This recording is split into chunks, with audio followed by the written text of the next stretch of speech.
This is from the revivalist Charles Finney. Listen to this and really soak it in. These questions are so pointed and so clear, but it's so important because God is truly ready to fill you with his power and to use you in dynamic ways in this world. So soak in this quote from Finney. Do you wish for a revival? Will you have one? If God should ask you this moment by an audible voice from heaven, do you want a revival? Would you dare to say yes? If he were to ask, are you willing to make the sacrifices? Would you answer yes? And if he said, when shall it begin?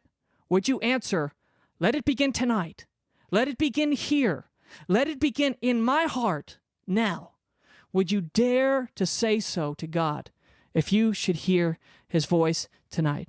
I want you to truly meditate on those questions until your answer is yes. Will God have your heart?